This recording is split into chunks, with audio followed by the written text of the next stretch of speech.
الله وحده لا شريك له وأشهد أن سيدنا وسندنا وحبيبنا وحبيب ربنا ومولانا محمدا عبده ورسوله. أما بعد فأعوذ بالله من الشيطان الرجيم.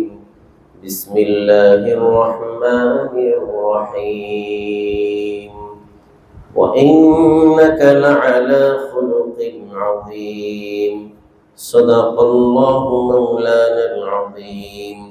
سبحانك لا علم لنا إلا ما علمتنا إنك أنت العليم الحكيم.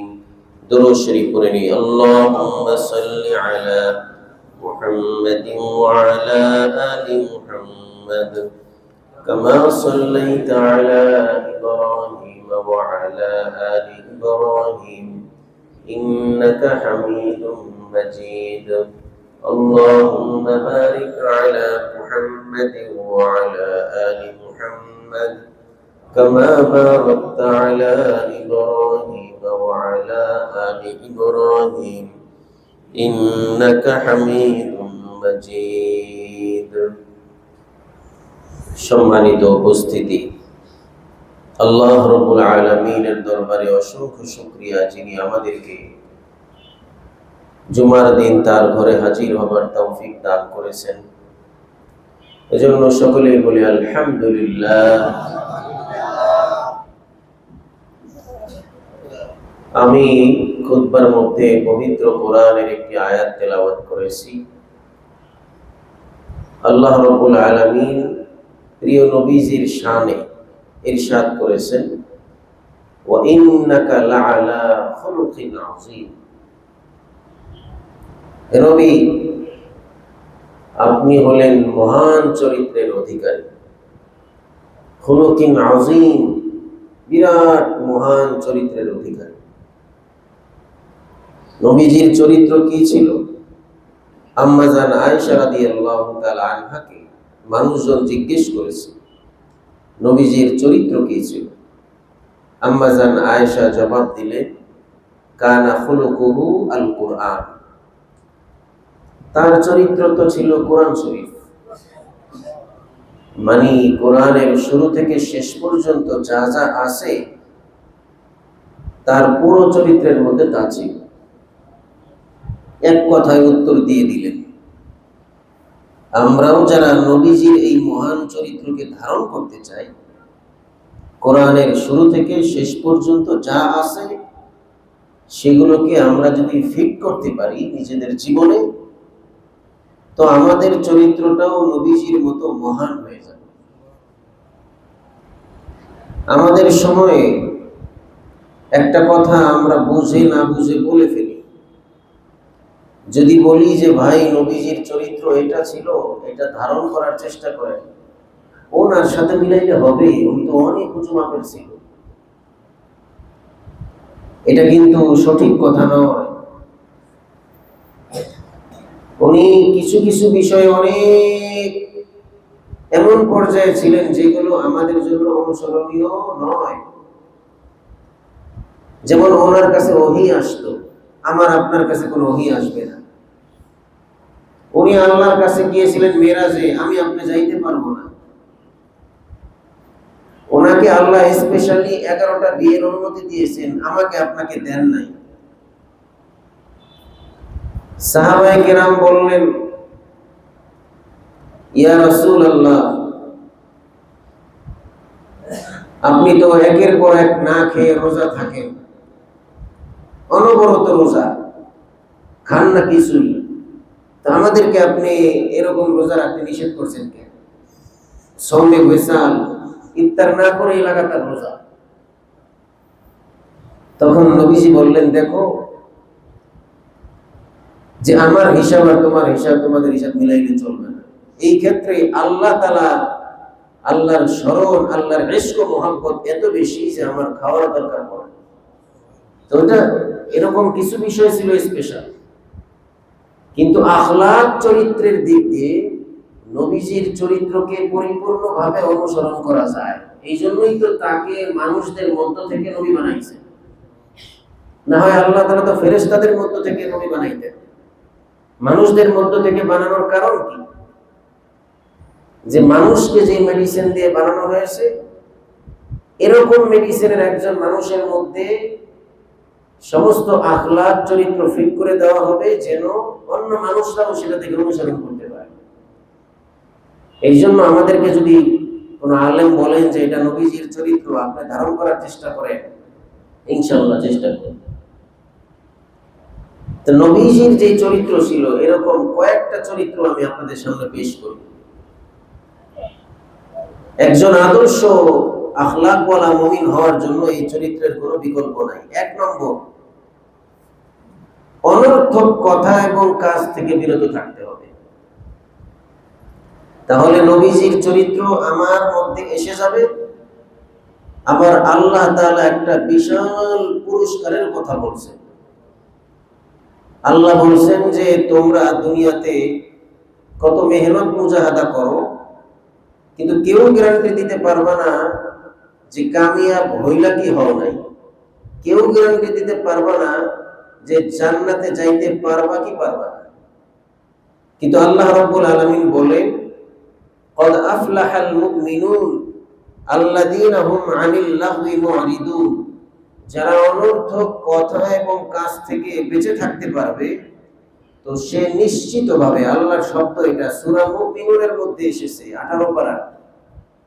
আল্লাহ বলেন ক্বাদ আফলাহা, নিশ্চয়ই ওই মুমিন সফল হয়ে গেল যে অনর্থক কথা এবং কাজ থেকে নিজেকে বাঁচাইতে পারল। বলেন আল্লাহর চাইতে সত্যবাদী কেউ আছে? আর আমান আসদাকু মিনাল্লাহি হাদিসা, আল্লাহর চাইতে সত্যবাদী কেউ নাই। আল্লাহ নিজে গ্যারান্টি দিতেছেন, অনর্থক কথা এবং কাজ থেকে যে নিজেকে বাঁচাইতে পারলো, সেভ করতে পারলো, সে নিশ্চিতভাবে সফল হয়ে গেছে। আল্লাহ শুধু সফল বলেন নাই, কত নিশ্চিত সফল হয়ে গেছে। একটা পুরস্কারের কথা বললেন, সফল। এরপরে কয়েক আয়াত গিয়ে শেষে বলেন যে এরকম অনর্থক কথা, কাজ, আরো নামাজ কালাম পড়া, চোখের হেফাজত করা, লজ্জাস্থানের হেফাজত করা, এই জাতীয় বেসিক কয়েকটা জিনিসের যদি কেউ কন্ট্রোল নিয়ে আসতে পারে, তো আল্লাহ বলেন তাকে আমি উত্তরাধিকারী বানায় দিব। উত্তরাধিকারী বানায়, কিসের উত্তরাধিকারী এটা আর এই আয়াতে বলেন নাই। পরের আয়াতে আবার বলেন আল্লাযীনা ইয়ারিসুনাল ফিরদাউসা, উত্তরাধিকারী হবে তারা জান্নাতুল ফিরদাউসে। জান্নাতুল ফিরদাউসের উত্তরাধিকারী হবে। শব্দটা কেমন করেন? আল্লাহ তাআলা উত্তরাধিকারী বললেন কেন? উত্তরাধিকারী তো বলা হয় যে বাপ-দাদার সম্পদ আমি পাইছি, এটাকেই উত্তরাধিকারী বলা হয়। তো জান্নাত কি আমাদের বাপ-দাদার সম্পদ? হ্যাঁ, বাপ-দাদার সম্পদ তো আমাদের। ওই জান্নাতে আমাদের আদম আলাইহিস সালাম ছিলেন না? আমাদের মা হাওয়া আলাইহিস সালাম ছিলেন না? তো ওনারা তো আমাদের বাপ-দাদা। আল্লাহ তাআলা জান্নাতে তাদেরকে থাকার জন্য ব্যবস্থা করে দিয়েছিলেন। কোন কারণে ওটা হাতছাড়া হয়ে গেছে, তো আল্লাহর বক্তব্য, যদি তোমরা এই এই গুণ অর্জন করো, বাপ-দাদার সম্পদের উত্তরাধিকারী তোমাদেরকে বানায় দেওয়া হবে। এক নম্বর কি? আল্লাহ রাসূল সাল্লাল্লাহু আলাইহি ওয়াসাল্লামের উত্তম চরিত্র আখলাক ছিল যে তিনি অনর্থক কথা এবং কাজ থেকে বেঁচে থাকতেন। নবীজির ব্যাপারে শামায়েলে তিরমিজির মধ্যে এসেছে তাওয়ীলুস সামতি, তিনি অনেক লম্বা সময় ধরে চুপ থাকতেন, কথা বলতেন না। তাওয়ীলুল হুজনি, অনেক সময় ধরে তিনি বিষণ্ণ থাকতেন, উম্মতের পেরেশানিতে, টেনশনে থাকতেন। অনর্থক কথা কাজের মধ্যে তিনি জড়াইতেন না। এটা নবীজির চরিত্র। এখন আমরা আমাদের নবীজির আদর্শ যদি ফিট করতে চাই, তাহলে কি 12 অফার নবীজির আদর্শ ফিট করতে চাইলে আরো কি কি যেন আছে, কত ধরনের সিন্নি পায়াস, এগুলো খাওয়ার মধ্যে সীমাবদ্ধ? নবীজির চরিত্র ছিল অনর্থক কথা এবং কাজ থেকে বেঁচে থাকো। তো আমরা যদি বেঁচে থাকি, তো নবীজির চরিত্রবান হব এবং নিশ্চিত সফল হব। জান্নাতুল ফেরদাউস আমাদের মালিকের আল্লাহ দিয়ে দিবেন। এগুলো কোনো গান গল্প না, এটা কোরআন শরীফের কথা। এখন আমরা আমাদের জিন্দেগিটাকে সাজাবো, যে কোনো মজমায় বসে অনর্থক কথা থেকে বেঁচে থাকার চেষ্টা করবো। চা স্টলের মধ্যে যেন অনর্থক সময় আমাদের না যায়, খুব খেয়াল রাখবো যে নবীজির চরিত্রবান হওয়া লাগবে, 1 নম্বর। 2 নম্বর, নবীজির চরিত্র কি ছিল? নবীজির চরিত্র গবেষণা করে দেখা গেছে ওনার মধ্যে খুব পরিমাণে বিনয় ছিল, কঠিন বিনয়।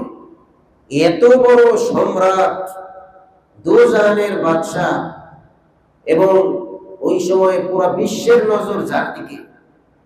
হাদিসের মধ্যে এসেছে মানুষজন এসে নবীজি সাল্লাল্লাহু আলাইহি সাল্লামের কাছে যখন আসতেন খুঁজে পেতেন না। সাহাবীদের মজমায় তিনি এমন ভাবে বসে থাকতেন, মানুষজন জিজ্ঞেস করতো যে মুহাম্মদ কে? তোমাদের মধ্যে মুহাম্মদ কোনজন? সাহাবীরা দেখাই দিতেন, ওই যে বুঝে গেছে। বর্তমানে সম্ভব? বর্তমানে 10 জন কর্মী আছে, এমন নেতাকে খুঁজে পাইতে ব্যাগ পেতে হয় না, তার চলাফেরার স্টাইলে ভিন্ন। রাসূল করিম সাল্লাল্লাহু আলাইহি সাল্লাম কতগুলো অশান্তি প্রিয় মানুষকে শান্তির পথে আনার কারিগর ছিলেন। গোটা দুনিয়ার চোখটা যার দিকে, সেই নবীকে কিছু সাহাবীদের মজমায় খুঁজে পাওয়া যাইত না, বলতো যে ওই যে মুহাম্মদ। মক্কা বিজয় হলো, হাজার হাজার সাহাবীদেরকে নিয়ে মক্কা বিজয় করলেন। হাদিসের মধ্যে এসেছে এত মাথা নিচু হয়ে গেছে নবীজির যে বাহনের সঙ্গে তার দাড়ি লেগে যাবে এমন নিচু। যে বিজয় কি গরম গরম ভাবে আমাদের মানুষজন বিজয় উদযাপন করে না? বিজয়ের আগে আল্লাহ খোদাকে স্মরণ, বিজয়ের পরে গিয়া নাচ গান আরো যা যা আছে সব অনুষ্ঠানিক কার্যক্রম। কিন্তু আল্লাহ রাসূল সাল্লাল্লাহু আলাইহি সাল্লাম বিনয়ের সঙ্গে মক্কায় প্রবেশ করলেন। বিনয়ের সঙ্গে একজন তো গরম করে বলে ফেললেন, সাহাবী, ইয়া রাসূলুল্লাহ, আজকে প্রতিশোধ নিব কঠিন ভাবে। নবীজি বললেন যে না, আজকে প্রতিশোধ নেওয়া যাবে না। সুন্দরভাবে তিনি মক্কায় প্রবেশ করলেন। কোরআন শরীফে আল্লাহ তাআলা সূরা ফুরকানের মধ্যে ইরশাদ করেছেন, ওয়াইবাদুর রহমানিল্লাযীনা ইয়ামশুনা আলাল আরদি হাওনা। রহমানের বান্দা কারা জানো? রহমানের বান্দা হলো তারা যারা দুনিয়ার মধ্যে বিনয়ী অবস্থায় চলাফেরা করে, জমিনের বুকে বিনয়ী অবস্থায় চলাফেরা করে। আল্লাহর শব্দ হলো মাটির উপর তারা চলে, হাওনা, বিনয়ী হয়ে, মাটির উপর বিনয়ী হয়ে চলে।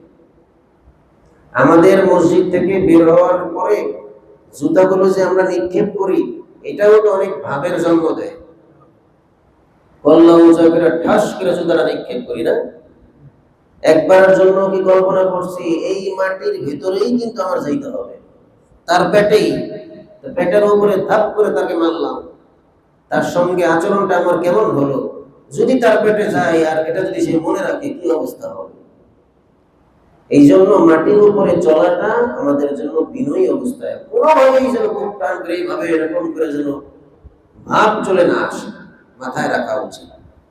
এটা নবীজির চরিত্র ছিল। হাদিসের মধ্যে এসেছে এমন ভাবে নবীজি হাঁটতেন, কান্নামা ইয়ানহাত্তু মিন সাবাবিন, ফি সাবাবিন এসেছে মিনের অর্থে, মানে উপর থেকে নিচে নামলে পরে যেমন লাগে ওরকম ভাবে তিনি মাথা নিচু করে চলাফেরা করতেন। এটা আমাদেরকে ধারণ করা উচিত যদি আমরা নবীজির অরিজিনাল আশিক হইতে চাই, সত্যিকারের মুরিদ, সিন্নি সালাদের মুরিদ না, সত্যিকারের যদি আশিক হইতে চাই, এগুলো ধারণ করতে হবে। এর জন্যই নবীজি মার খেয়েছেন, এর জন্যই তার দাঁত শহীদ হয়েছে। 3 নম্বর, নবীজির একটা অন্যতম চরিত্র ছিল, তিনি প্রতিক্রিয়াশীল হতেন না। একজন আমাকে একটা বলছে, কেন বলবো, ওরা আগে মাইনা লই, আত্মীয় স্বজনরা চেতায় দেয়, বাপে পর্যন্ত চেতায় দেয়। বর্তমানে এমন সমাজ ব্যবস্থা হয়েছে, 15-18 বছরের ছেলে চাচার বয়সে এক লোকের সঙ্গে বেয়াদবি করছে, বাপে খবর পেয়ে এসে বলে, মুরব্বী মানুষ হুশ করে চলতে পারেন না, পোলাপান লাগে আচরণ করেন কেন? আর ও চেতায় দেয়, আর ও বেয়াদবি শিখাই দিতেছে।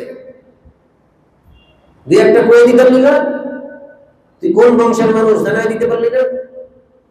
এগুলো আমরা আরো বাচ্চাদেরকে বেয়াদবি শিখাই দিতেছি। অথচ উচিত ছিল কি এক্ষুনি মাপ চাবি। ওনারা নিজের উচিত ছিল মাপ চাওয়া, যে চাচা আমি আদর্শ সন্তান পয়দা করতে পারি নাই, শিখাই দিতে পারি নাই, মাফ করে দিয়ে। এখানকার যারা মুরব্বীরা আমাকে অনেকেই বলেছে যে 70, 72, 75 সনে আমাদের যারা সরকাররা ছিল, মুরব্বীরা ছিল, এক রাস্তা দিয়ে আসলে আমরা ভয়ে আর এক রাস্তা দিয়ে যাইতাম। আছে এখন মুরব্বীদেরকে মারতে যায়, মারছে মহল্লার মধ্যে মারে। এগুলোর জন্য আমরা দায়ী, সন্তানরা তো অবুঝ, তাদেরকে শিখাইতে পারি নাই, আমরাও দায়ী। আমরা চাচাদের সঙ্গে বেয়াদবি করাটাকে শিখাই যাই, ওসিয়ত করে যাই, খুব সাবধানে চলবি, লোকটা কিন্তু ভালো না, তোর চাচা কিন্তু আমার অনেক সম্পদ মাইরা দিছে। চাচাই মারছে না মারছে আপনার লগে আপনার সম্পর্ক, কিন্তু সন্তানদেরকে চাচার প্রতি নবীজি বলেছেন আম্মুর রাজুলি সিমু আবিহি, একজন ব্যক্তির চাচা সে বাপের মতো। তার চাচা আপনার তো ভাই, কোনো কারণে দ্বিমত আছে, কিন্তু চাচার সঙ্গে ভাতিজার সম্পর্কটাকে আপনি ঠিক রাখেন। আল্লাহ রাসূল সাল্লাল্লাহু আলাইহি ওয়াসাল্লাম প্রতিক্রিয়াশীল হইতেন না। ওই যে কোরআন শরীফের আম্মা জান আয়েশা বলেছেন না, নবীজির চরিত্র হলো পুরা কোরআন। সূরা ফুরকানে আল্লাহ বলেছেন মুমিনের চরিত্র থাকবে এরকম, ওয়াইদা খাতাবাহুমুল জাহিলুনা ক্বালু সালামা, অজ্ঞ ব্যক্তিরা জাহেলরা যখন সম্বোধন করবে, তাদেরকে ডাক দিবে, তখন তারা বলবে সালাম, শান্তি, আমি তোমার সঙ্গে বিবাদে জড়াইতে চাই না। অজ্ঞ ব্যক্তিরা তোমার সঙ্গে বিবাদে জড়াইতে চাইবে, তুমি এটার প্রতিক্রিয়া দেখাবা না, পাল্টা ক্রিয়া তুমি পেশ করবা না, এড়িয়ে যাবা, শান্তি চাই, সালাম, চলে যাবা। তুমি প্রতিক্রিয়া দেখাইতে গেলেই ঝগড়া বাঁধবে। এই যে বর্তমান সমাজে এত ঝগড়া, একটা ওষুধ যদি আপনারা ফিট করেন ঝগড়া কত, সেটা কি আপনার সঙ্গে যখন ঝগড়া করতে আসবে 5 বার 7 বার 8 বার 10 বার আসুক, আপনি কিছুই বলবেন না, কোনো ঝগড়া লাগবে? এক হাত দিয়ে এরকম বাইরে বাড়ি করতেছে, আর এক হাত সামনে পেশ হলো না, থাপ্পড় হবে বা হাততালি হবে? তালি হবে না। যতই আপনার সঙ্গে লাগতে আসুক, আপনি মাথা নিচে করে থাকবেন, ধৈর্য ধরেন, আল্লাহর ওই আয়াতের প্রতি আপনি আশা রাখেন, ইন্নাল্লাহা মা'আস সাবিরিন, ধৈর্যশীলদের সঙ্গে আছে। মনে রাখবেন, ধৈর্য ধরাটা এটা কাপুরুষতা নয়। কাপুরুষতা হলো শক্তি থাকা সত্ত্বেও আপনি কাফেরদের বিরুদ্ধে লড়াই করলেন না, এটা কাপুরুষতা। একজন মুসলমানের বিরুদ্ধে লড়াই করাটা এটা সাহসিকতা নয়। কাফেরদের বিরুদ্ধে আমাদের খবর নাই, কিন্তু মুসলমানদের বিরুদ্ধে কেন আমি পারলাম না, কেন আমি দুটো থাপ্পড় দিতে পারলাম না? কোরআন এবং হাদিসের শিক্ষা, নবীজির চরিত্র হইল প্রতিক্রিয়াশীল না হওয়া। এই জন্য নবীজি সাল্লাল্লাহু আলাইহি সাল্লাম বলেছেন লাইসা শাদীদু বিসসুরআতি, লাইসা শাদীদু বিসসুরআতি ইন্নামাশ শাদীদুল্লাযী ইয়ামলিকু নাফসাহু ইনদাল গাযাব। সাহসী বীর পুরুষ, বীরত্ব, বীর ওই ব্যক্তি নয় যে ব্যক্তি খুব গরম দেখাইতে পারলো, সে বীর নয়। বীর হইল ওই ব্যক্তি যে রাগান্বিত হওয়ার সময় নিজেকে কন্ট্রোল করতে পারলো, সেই হলো বীর।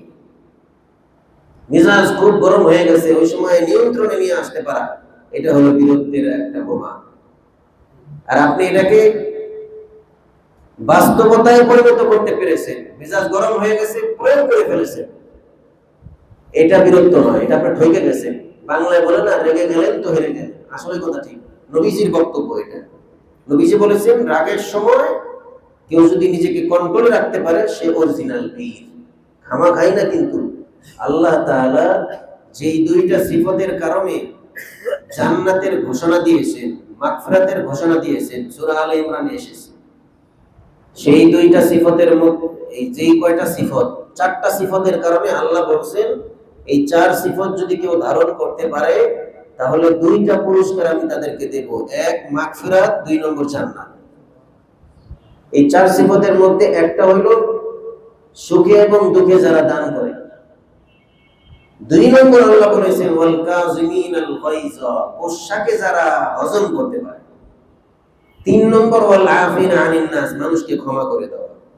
4 নম্বর গুনাহ হয়ে গেলে সাথে সাথে কোনো নেক আমল করে আল্লাহর কাছে মাফ চাওয়া। এই চার সিফত করলে পরে আল্লাহ সূরা আলে ইমরানে বলেছেন তাদেরকে আল্লাহ মাগফিরাত এবং জান্নাত দান করবে। তো এই চার সিফতের মধ্যে একটা কি আছে? গুসাকে কন্ট্রোল করা। এক সাহাবী এসে বললেন, ইয়া রাসূলুল্লাহ, আমাকে একটা উপদেশ দেন। রাসূল করিম সাল্লাল্লাহু আলাইহি ওয়াসাল্লাম বললেন যে তুমি রাগ করবে না। বললেন আরেকটা উপদেশ দেন। সাহাবী মনে করলেন যে এত ছোট একটা উপদেশ দিল, বলে তুমি রাগ করবে না। তিনবার বললেন, নবীজি তিনবারই জবাবে বললেন তুমি রাগ করবে না। তো রাগ কন্ট্রোল করাটা এটা হলো সবচাইতে বিরক্তির পরিচয়। আমাদের সময় সব উল্টা হয়ে গেছে। রাগটাকে বাস্তবতায় পরিণত করা, কিছু একটা কইরে দেওয়া, এটাকে আমাদের সমাজে বলা হয় যে খুব দেখাইছে। 4 নম্বর, রাসূল করিম সাল্লাল্লাহু আলাইহি সাল্লামের স্পেশাল যে সিফত আখলাক ছিল সেটা হলো আমানতদারিতা। তিনি খুব আমানতদার ছিলেন। কোরআন শরীফে আল্লাহ তাআলা বলেছেন, ইন্নাল্লাহা ইয়া'মুরুকুম আন তু'আদ্দুল আমানাতি ইলা আহলিহা। নিশ্চয়ই আল্লাহ তোমাদেরকে আদেশ করছেন যে তোমরা আমানতগুলোকে তার হকদারদের কাছে যথাযথভাবে পৌঁছে দাও। আমানতগুলোকে হকদারদের কাছে যথাযথভাবে পৌঁছে দাও, মানে যেভাবে তোমাকে দিয়েছে ঠিক সেইভাবেই তুমি পৌঁছে দাও। আমানত শব্দটাকে এখানে এক বচন ব্যবহার করা হয়নি, বহু বচন আমানাত। তাফসীরে মাআরিফুল কোরআনে লেখা আছে যে এর দ্বারা আল্লাহ বুঝাইলেন আমানত মানে হইল টাকা আপনার কাছে রাখলাম, টাইম মতো দিয়ে দিয়েছেন, এটাই খালি আমানত না। আমানত অনেক জিনিস আছে। আল্লাহ আমাদের কাছে কোরআন দিয়েছেন, এটা আমানত। আল্লাহ আমাদেরকে ইসলাম দিয়েছেন, এটা আমানত। মানুষ আমাদের কাছে কথা আমানত রাখে, সেটাও হেফাজত করে, এটা আমানত। এই আমানতগুলো যথাযথভাবে আল্লাহ নবী সাল্লাল্লাহু আলাইহি ওয়াসাল্লাম হেফাজত করতেন, যে কারণে কঠিন মুহূর্তে চতুর্দিকে তার বাসভবন যখন ঘেরাও করা হলো, মক্কার কাফেররা ঘেরাও করলো, নবীজির কাছে স্থানীয় মানুষদের আমানত ছিল। নবীজি ওই সময়ে হযরত আলীকে বললেন, মানুষের আমানত আমার কাছে আছে, এটা দেওয়া দরকার, আমি গেলে মানুষ পেরেশান হয়ে যাবে, তো সব আমানত তোমার কাছে দিলাম। হযরত আলীও সাহস করলেন, ঠিক আছে আপনার বিচারে আমি শুয়ে থাকবো, আমানতগুলো মানুষকে পৌঁছায় দেব। আমানতের জন্য একজন ওই সময় ঠিক করে গেছে, আমানতের জন্য এত প্রসিদ্ধি লাভ করেছেন, আল আমিন নাম হয়ে গেছে। নবীজির বড় বৈশিষ্ট্য ছিল এটা, শুধু নবীজির না, নবীজির মধ্যে তো অনেক মাত্রায় ছিল, অন্যান্য নবীদেরও ছিল। হযরত ইসমাঈল আলাইহিস সালাতু ওয়াস সালামের ব্যাপারে কোরআন শরীফে এসেছে সাদিকাল ওয়াদি, তিনি ওয়াদা খুব ভালোভাবে পালন করতেন। বলা হয় এরকম যে এক লোক তাকে বলছে যে আপনি দাঁড়ান, আমি আসতেছি। হযরত ইসমাঈল আলাইহিস সালাতু ওয়াস সালাম বললেন, ঠিক আছে আমি দাঁড়াইলাম, তুমি আসো। তিনি দাঁড়ায় রয়েছেন, ওই লোকের আর কোনো খবর নাই। একদিন চলে গেছে, 2 দিন চলে গেছে, হযরত ইসমাঈল আলাইহিস সালাম ওই জায়গায় দাঁড়িয়ে আছে, যেহেতু বলছেন ঠিক আছে আমি দাঁড়িয়ে আছি, তুমি আসো, ওয়াদা দিয়েছেন। 3 দিন পর্যন্ত দাঁড়িয়ে থেকে যখন দেখছেন যে আর আসেন না, তখন তিনি চলে গেছেন। কারণ 3 দিনের বেশি আর দাঁড়িয়ে থাকা এটা ন্যায্যতার পরিপন্থী, অনেক কাজ কারবার আছে। 3 দিন পর্যন্ত তিনি ওয়েট করেছেন। আমাদের সমাজ আপনি চিন্তা করেন, আমরা নবী চরিত্র, আল্লাহ রসুলের আদর্শ, এগুলো মুখে মুখে, কাজে নাই, কিন্তু এগুলো না করে চাই আল্লাহর রহমত আসে। এগুলো আমাদের মধ্যে নাই, চাই যে নবীজির সুপারিশ আমরা পাবো। সামান্য মোবাইলের মাধ্যমে যে কত মিথ্যা কথা আমরা বলি, কই আছেন, আচ্ছা চকবাজার, বলে এই তো লালবাগে আয়া পড়ছে। মোবাইলের মাধ্যমে 100 থেকে 90% মানুষ মিথ্যা কথা বলে না এরকম? আমি একটা জরিপ চালাইছি, মানে নিজে কেনাকাটা করতে গিয়া, ব্যবসায়ী এবং আল্লাহ মানে ব্যতিক্রম তো অবশ্যই রাখছেন, যারা বেচা কিনা করে কি পরিমাণ যে মিথ্যা কথা হয়ে যায়, আল্লাহ মাফ করে, প্রচুর পরিমাণ। আমি বললাম যে আমাকে আপনি বেশি শক্ত না নরম না এমন একটা কাঁঠাল দেন। তো উনি ওনার ভ্যানের মধ্যে থেকে সবচাইতে একটু দেখতে খারাপ দেখা যায় এমন একটা বড় কাঁঠাল বাই করছে। আমি বুঝলাম যে এই লোকটা এটা চালাইতে পারবে না, এই জন্য আমরা পড়াই পড়ে এটা বেচবো আর কি আমার কাছে। তখন আমি বললাম আমি তো এটা নিবো না।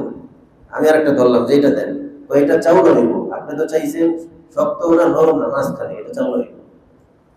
কতক্ষণ পরে ঘুরে ঘুরে উনি বুঝতে পারছে যে হুজুরে এটা ছাড়া নিব না, এটাই পছন্দ করছে। তারপর দাম কত, দাম বলবো একটা, এত কম দেওয়া যায় না। পরে আমি তখন তাকে বললাম যে এটা কি দোরসা হইব, মাঝে মাঝে হইব? হ্যাঁ দোরসা হইব। আমি একটু আগে আপনি বললেন এটা শক্ত হইব, চাউল হইব। সে মনে করছে এই কতক্ষণ কথাবার্তা আমি এটা ভুলে গেছি, আমি তো ধরে রাখছি। যখন দেখছি এটা আমি নিব, এখন আমার পক্ষে কথা না বললে তো আমি সোজা নিব না। তো এটা একটা সাধারণ ভ্যান চালক যে দোকানদার, আমার সঙ্গে এই তার কয়েকটা মিথ্যা কথা, এরকম কতগুলো কাস্টমার তার আসবে, এই একটা ভ্যান চালক না হয় আর একটা দোকানদার যদি হয় তার কতগুলো মিথ্যা কথা বলতে হয়। ব্যবসাটা যদি চক বাজার হয়, এলিফ্যান্ট রোড হয়, কি পরিমাণ মিথ্যা কথা বলতে হয় আপনি চিন্তা করে দেখেন, প্রচুর পরিমাণে। অথচ নবীজির চরিত্র ছিল এমন, একজন একটা মিথ্যা কথা বলছে, উনি রাত পর্যন্ত খালি মাথার মধ্যে পেরেছেন, লোকটা কেন মিথ্যা কথা বললো, কেন মিথ্যা কথা বললো, সারা দিন পেরেশানিতে ছিলেন, একটা মিথ্যা কথা কেন বলা হয়েছে। চিন্তা করে দেখেন, এরকম সহস্র হাজার হাজার মিথ্যা কথা বইলা আমরা যখন বলি, আমাদের কাছে যখন আসে যে হুজুর পেরেশানিতে আছে দোয়া করেন, আমরা বলি যে তওবা করেন, গুনাহ ছেড়ে দেন, আল্লাহর কাছে বলেন।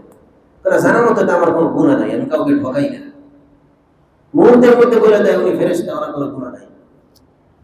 আপনি এক একটা ধৈর্য ধরে আগান না, কি পরিমাণ গুনাহ। আমরা যে বলি মোনাজাতের মধ্যে গুনার বোঝা মাথায় নিয়ে আল্লাহ হাত তুলছি, আপনি চিন্তা করে দেখেন, এই তো কিছু পয়েন্ট বললাম, কথার গুনাহ তো বাদই দেন, অতিরিক্ত প্রশংসা, কম প্রশংসা, প্রচন্ড পরিমাণে মিথ্যা কথা আমাদের দ্বারা হয় না। হযরত নিজামউদ্দিন আউলিয়া রাহমাতুল্লাহি আলাইহির ঘটনা আমি আপনাদেরকে বলছি, আবারও বলি। মাজলিসুল হাকিমুল উম্মাত থানবী রাহমাতুল্লাহি আলাইহির মজলিসের কিতাবের মধ্যে এটা আছে বর্ণনা, যে দুই লোক নিজামউদ্দিন আউলিয়ার কাছে মুরিদ হওয়ার জন্য গেছে। তো যাওয়ার পরে খানকায় ঢোকার আগেই হাউজের পাড়ে বসে দুইজনে একজনের কথা বলতেছে। তো একজন আরেকজনকে বলে, আমাদের বাড়ির হাউস না এটার চাইতে অনেক বড়। তো এই কথাগুলো আবার ভেতরে খানকায় থাকা নিজামউদ্দিন আউলিয়া রাহমাতুল্লাহি আলাইহি শুনে ফেলছে।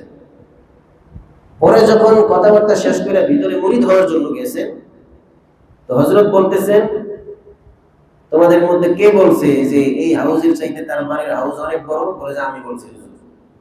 এখন আবার সেই যেখান থেকে আসছো, দেশ থেকে সেই দেশে যাও, গিয়ে হাউস মাইপা আসবা আর আমাদের হাউস মাপবা, দেখবা তোমাদেরটা কতটুকু বড়। এটা করার আগ পর্যন্ত আমি তোমাদেরকে বায়াত দেব না, মুরিদ বানাবো না। ঠিকই ওনারা গেছেন দেশে, গিয়া মাইপা এসে দেখে যে হযরতের খানকার হাউস থেকে তার বাড়ির হাউস মাত্র 1 বিঘা বড়। 1 বিঘা বুঝেন, এক হাতের অর্ধেক। আসার পর বললেন যে হযরত 1 বিঘা বড়, তা তুমি এটাকে অনেক বড় কেন বললা? অনেক বড় কি 1 বিঘা কি বলা হয়?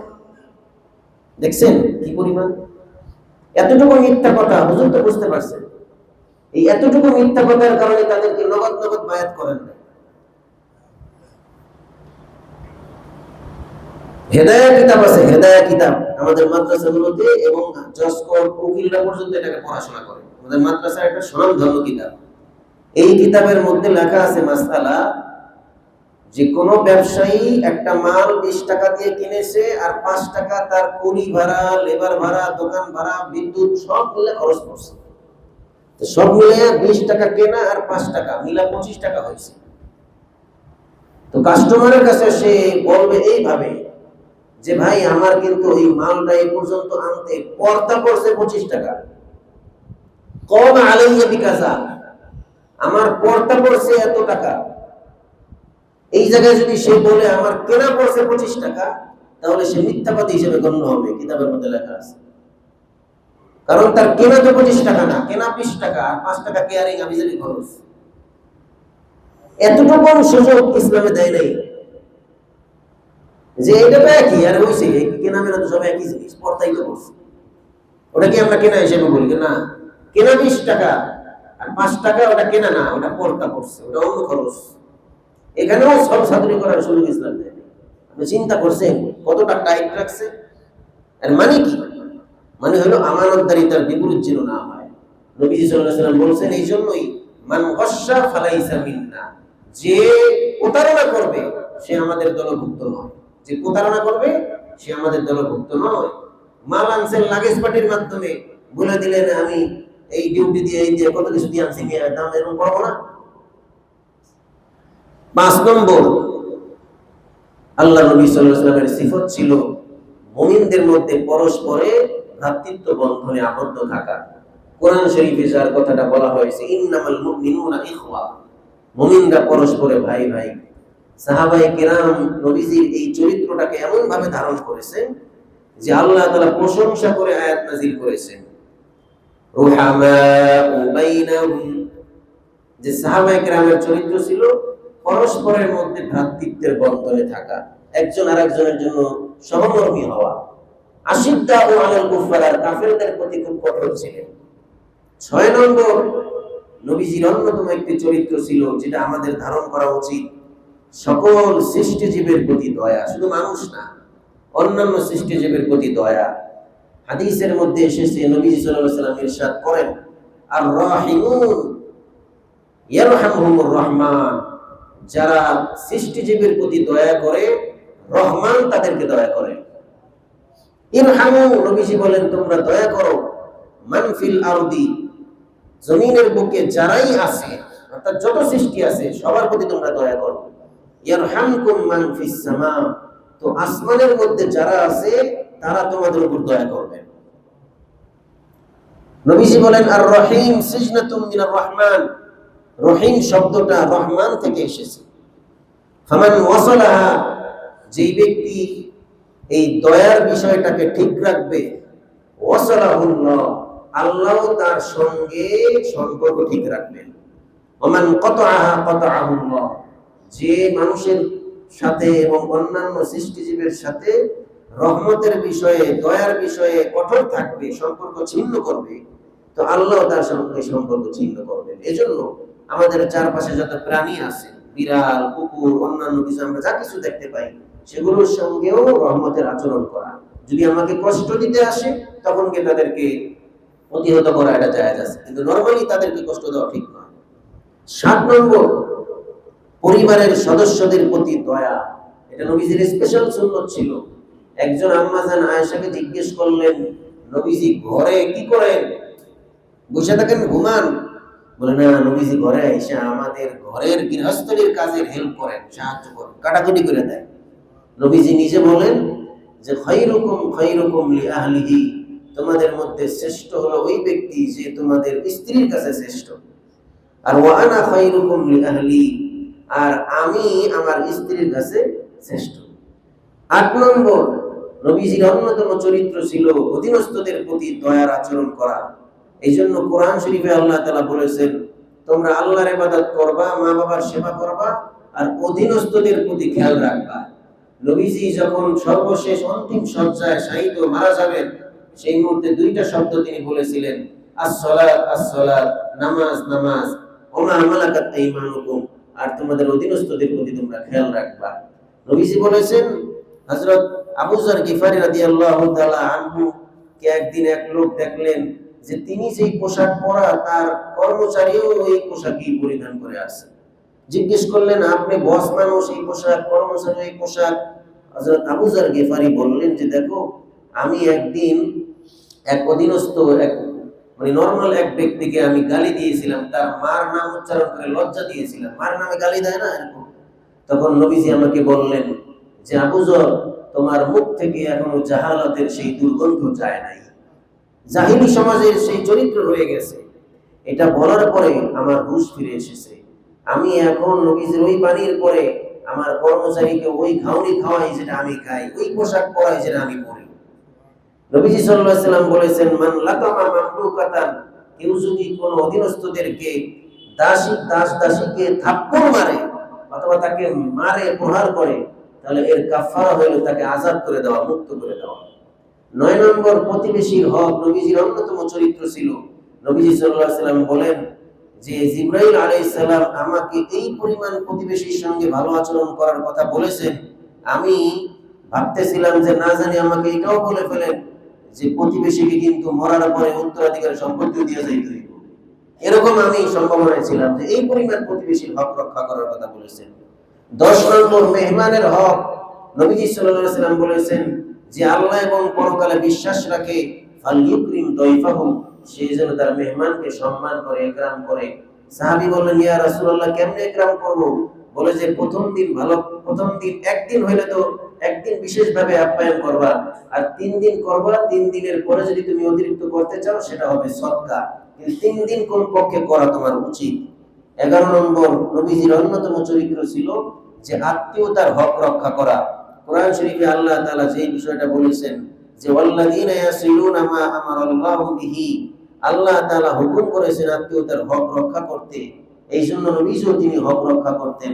কোরআন শরীফে এটাও এসেছে যে তোমরা আল্লাহর ইবাদত করো, মা বাবার সেবা করো, আত্মীয়তার হক রক্ষা করো। নবীজি সাল্লাল্লাহু আলাইহি ওয়াসাল্লাম বলেছেন, কোন ব্যক্তি যদি মান আহাব্বা আইয়ুবসিতা লাহু ফি রিজকিহি, এটা চায় যে তার রিজিকের মধ্যে আল্লাহ কিছু বাড়ায় দেয়, রিজিক আরো বাইরা যাক, ওয়ায়ুসআলাহু ফি আসারিহি, সে চায় যে তার আয়ু আরো বৃদ্ধি পাক, হায়াত বেড়ে যাক, মানে বরকত হোক। এই দুইটা জিনিস যদি কেউ চায়, ফালইয়াসিল রাহিমাহু, সে যেন তার আত্মীয়দের সঙ্গে ভালো আচরণ করে, আত্মীয়তার সম্পর্ক ঠিক রাখে। রিজিকের মধ্যে যদি আমরা বৃদ্ধি চাই, আয়ু বেড়ে যাক এটা চাই, তাহলে আমাদের উচিত নবীজির এই হুকুম মানা, যে আত্মীয়দের সঙ্গে ভালো আচরণ করা, সম্পর্ক রক্ষা করা। 12 নম্বর হলো কাউকে কোনো কষ্ট না দেওয়া। কোরআন শরীফে আল্লাহ বলেছেন, ওয়াল্লাযীনা ইউযুনাল মুমিনিনা ওয়াল মুমিনাত বিগাইরি মাকতাসাবু ফাকাদ ইহতামালু বুহতানা ওয়া ইসমান মুবিনা, যে মুমিনকে কষ্ট দিবে অন্যায়ভাবে, লোকটা কিছু করে নাই তাও কষ্ট দেওয়া, সে বিরাট অপবাদ ধারণ করলো, অনেক বড় প্রকাশ্য গুনাহ করলো। আল্লাহ তাআলা নবীজির এই চরিত্রকে আমাদের মধ্যে ফিট করার তৌফিক দান করেন। যারা সুন্নাত পড়ে নাই কবুল সুন্নাত